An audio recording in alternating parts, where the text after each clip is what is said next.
এই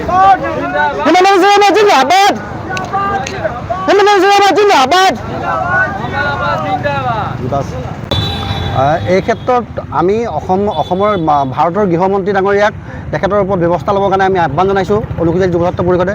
আৰু এনেধৰণৰ টুলুঙা মন্তব্য আগবঢ়াই অসমৰ ৰাইজক বিভাজন কৰিবলৈ বা ধৰ্ম নিৰ্বিশেষে বিভাজন কৰিবৰ কাৰণে যি পদক্ষেপ লৈছে তাক আমি তীব্ৰ ভাষাৰে গৰিহণা দিছোঁ।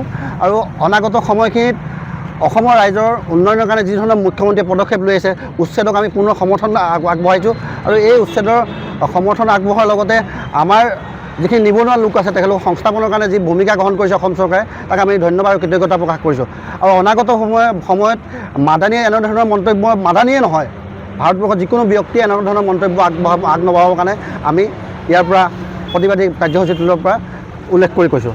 অনাগত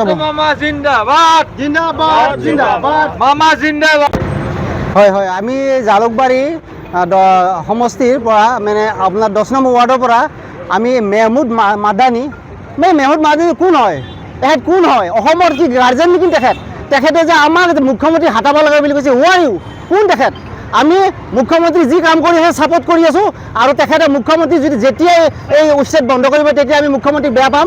কাৰণ মুখ্যমন্ত্ৰী আমি যি কাম কৰি আছে বহুত ভাল কাম কৰিছে। এজন পৰেশ বৰুৱাই কাম কৰিব লাগিছিল, দল সংগঠনে এই কাম কৰিব লাগিছিল। আজি মুখ্যমন্ত্ৰী লাচিত বৰফুকন হিচাপে তেখেত খাৰা হৈ পেলাই আজি অসমৰ খিলঞ্জীয়া জাতিৰ হকে যি কাম কৰি আছে তাক আমি ছাপোৰ্ট কৰিছোঁ। আৰু মেহমুদ মাদানী ইয়াৰ পৰা আমি সকীয়াই দিছোঁ, সাৱধান কৰি দিছোঁ। যদি ইয়াত দ্বিতীয়বাৰ যদি কোনো মন্তব্য কৰে তেনেকুৱা তেখেতক আমি ইয়াৰ পৰাই অসমৰ পৰা যি কৰিব লাগে তাকে কৰিম। গতিকে মুখ্যমন্ত্ৰী ডাঙৰীয়াক আমি ছাপোৰ্ট কৰিছোঁ। মুখ্যমন্ত্ৰী ডাঙৰীয়া ইয়াত থাকিব আৰু একবাৰ নহয় 1000বাৰ এনেকুৱা মুখ্যমন্ত্ৰী আমাক লাগে, 1000বাৰ লাগে। এইখন চিটত এইখন মুখ্যমন্ত্ৰী আমাক 1000বাৰ লাগে। গতিকে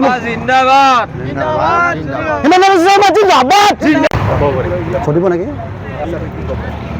চাওক, অনুসূচিত জাতি যুৱ ছাত্ৰ পৰিষদ অসমে দীৰ্ঘদিনৰ পৰা প্ৰথম আমি অসমীয়া জাতি উন্নয়ন আৰু অনুসূচিত জাতি উন্নয়নৰ কাৰণে বিভিন্ন সময়ত কাম কাজ কৰি আছোঁ। এতিয়া অসমৰ মুখ্যমন্ত্ৰী ডাঙৰীয়াই উচ্ছেদ কৰিছে। আমি ধৰ্ম বিৰোধী নহয় বা যিজন ব্যক্তিয়ে আজি অসমৰ মুখ্যমন্ত্ৰী ডাঙৰীয়াক এই টুলুঙা মন্তব্য আগবঢ়াইছে আমি তীব্ৰ ভাষাৰে গৰিহণা দিছোঁ। আমি কোনো ধৰ্ম বিৰোধী নহয়। আমি আজি মুখ্যমন্ত্ৰী ডাঙৰীয়াই যি ধৰণৰ পদক্ষেপ লৈছে আমি অনুসূচিত যুৱ ছাত্ৰ পৰিষদে আৰু অনুসূচিত ৰাইজে আদৰণি জনাইছোঁ। আজি উচ্ছেদৰ কাৰণে আমাৰ বহু নিবনুৱা ল'ৰা ছোৱালী সেই মাটিৰ খেতি বাতিৰ পৰা বা লিজত লৈ চৰকাৰে তাৰ ব্যৱস্থা গ্ৰহণ কৰিছে, এইটো আমি আদৰণি জনাইছোঁ।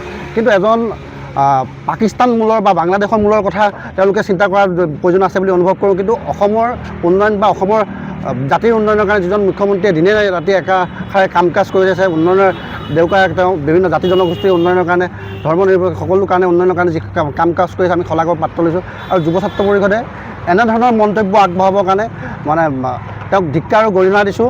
অনাগত সময়ত যদি এনেধৰণৰ মন্তব্য আগবঢ়ায় অনুসূচিত যুৱ ছাত্ৰ পৰিষদৰ লগতে অসমৰ সকলো প্ৰান্তৰ অনুসূচিত লোক ওলাই আহিব আৰু অসমীয়া খিলঞ্জীয়া অভিভুক্তসকল ওলাই আহিব। এনেধৰণৰ টুলুঙা মন্তব্য আগবঢ়াব লাগে আমি তেখেতক ইয়াৰ পৰা আজি সংবাদ মাধ্যমৰ যোগেদি তেখেতক মানে মন্তব্য আগবঢ়াইছোঁ। আৰু অনাগত সময়খিনিত ইয়াৰ পিছতো জংকী আন্দোলন ঘোষণা হ'ব। আৰু আমাৰ প্ৰতিখন জিলাত আজি অনুসূচিত যুৱ ছাত্ৰ পৰিষদ অসমে জিলাই জিলাই ধৰ্মঘট অনুষ্ঠান অনুষ্ঠিত কৰিছে।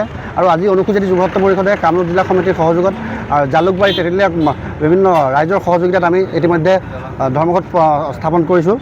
অনাগত সময়খিনিত অসমীয়া ৰাইজৰ ভৱিষ্যত আৰু অসমৰ জাতীয় জীৱনৰ অৱদানৰ কাৰণে মুখ্যমন্ত্ৰী ডাঙৰীয়াই যি কাম কৰি আছে আমি সকলো ক্ষেত্ৰত আদৰণি জনাইছোঁ। আৰু অনাগত সময়ত আমি উচ্ছেদক পুনৰ সমৰ্থন আগবঢ়াইছোঁ আমি।